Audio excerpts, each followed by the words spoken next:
बम बम बोले दोस्तों। अगर आप मेरे चैनल पे नए हैं तो प्लीज़ मेरे चैनल को सब्सक्राइब कर लीजिएगा।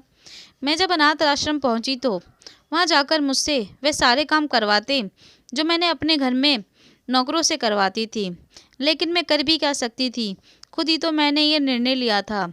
अपने सगे भाई के होते हुए मैं इस आश्रम में रह रही थी। अभी चंद दिन ही मुझे यहाँ पर हुए थे तो मुझे वहाँ के बारे में कुछ ऐसी बात पता चली जिसे जानकर मैं अब यहाँ से भाग जाना चाहती थी। मेरा नाम चेतना है। मैं बहुत साधारण परिवार से थी। वो तो सारा घर का काम मैं खुद ही कर लेती थी, मगर इतना बड़ा कारोबार होता जा रहा था तो पिताजी ने घर में नौकर चाकर रखवा लिए थे। बचपन से ही मैं बहुत लाडों से पली थी।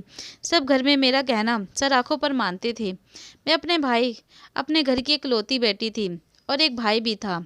हम जिस माहौल में पले बड़े थे वहाँ ज़्यादा लड़कियों को पढ़ाया नहीं जाता था। मैं खुद 5वीं फेल थी।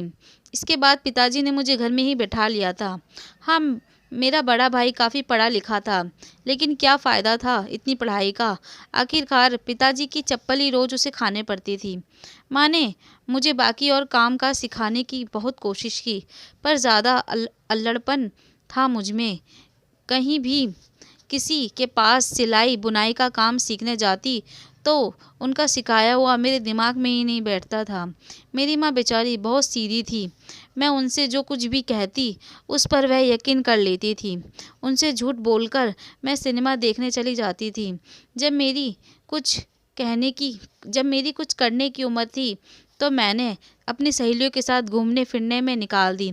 और आज जब उस पल को याद करती हूँ तो सोचती हूँ शायद उस वक्त थोड़ी मेहनत कर लेती तो आज मुझे की ज़िंदगी में जब ये ठोकर लगी है तो शायद थोड़ी मुश्किलें आसान हो जाती। मेरे भाई की शादी होने के बाद मेरी भाभी का पैर ऐसा पड़ा कि हमारा पूरा घर ही बर्बाद हो गया। दरअसल मेरे भाई की शादी पहले से ही पिताजी ने अपने दोस्त के साथ तय कर दी थी। वो पिताजी के आधे पार्टनर थे बिजनेस में, पर भाई ने किसी और को भगाकर शादी कर ली, जिससे यूँ हुआ कि पिताजी को बहुत बड़ा घाटा हुआ। लेकिन उन्होंने मेरी शादी की ज़रा भी चिंता नहीं थी, क्योंकि मेरी शादी बचपन में ही हो चुकी थी गुलशन के साथ। बस अब गौना करना बाकी था। कुछ दिनों बाद मैं भी विदा होकर अपने ससुराल जाऊंगी। हमारे घर में बहुत खुशी का माहौल चल रहा था, क्योंकि चंद घंटों बाद मेरी डोली भी उठने वाली थी। पिताजी हर रस्म में रोने ही लग जाते थे, लेकिन एक न एक दिन हर लड़के को अपने ससुराल जाना ही पड़ता है। मैं भी बड़े अरमानों से गुलशन का राह तकने लगी। शादी के शादी का तो बचपन से ही सपना था मेरा। सारी सहेलियों की शादी भी हो चुकी थी और अब मैं भी विदा होने वाली थी। सब कुछ तैयार था, तभी मेरे ससुराल से एक खत आया। उसमें लिखा था गुलशन को दिल का दौरा पड़ा, जिससे उस इसकी मौत हो गई। अब बारात नहीं आएगी। मेरी डोली वैसी की वैसी रह गई। किसी को भी कुछ समझ नहीं आया एकदम से ये क्या हो गया। क्या किसी की किस्मत इतनी बुरी हो सकती है जितनी कि मेरी थी।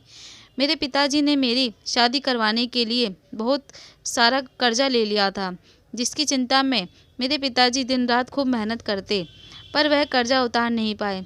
चिंता ने उन्हें चिता बना दिया। मेरे बापू भी अपनी हिम्मत हार गए, मुझे और माँ को अकेला छोड़कर चले गए। भाई अभी इतना समझदार नहीं था। सबका कर्जा उतारने के लिए उसने घर बार बेच दिया। जो बाकी बचा पैसा था उससे हम कहीं और जाकर रहने लगे। माँ बेचारी पहले जैसे रानियों की तरह रहती थी, आज नौकरानियों जैसे कपड़े पहनती हैं। और मैं भी काफ़ी शांत रहने लगी हूँ। घर में आते ही मेरी माँ मुझे भी छोड़कर चली गई। मैं अब बिल्कुल अकेली रह गई थी। भाई तो था, मगर भाभी की वजह से वो भी शांत रहता था। भाभी सारा घर का काम मुझसे ही करवाती, दिन रात ताने भी दे मारती। अब यह जिंदगी भर हमारी छाती पर ही पड़ी रहेगी। पहले अपना पति खा गई और पता नहीं क्या क्या। एक बार तो उन्होंने मुझे आश्रम छोड़ने के लिए भी कह दिया, मगर भाई ने इसके लिए साफ साफ मना कर दिया। मेरी बस एक ही बहन तो रह गई है, इसे भी अपने आप से अलग कर दूं। मैं ये बात सुनकर बहुत खुश हुई।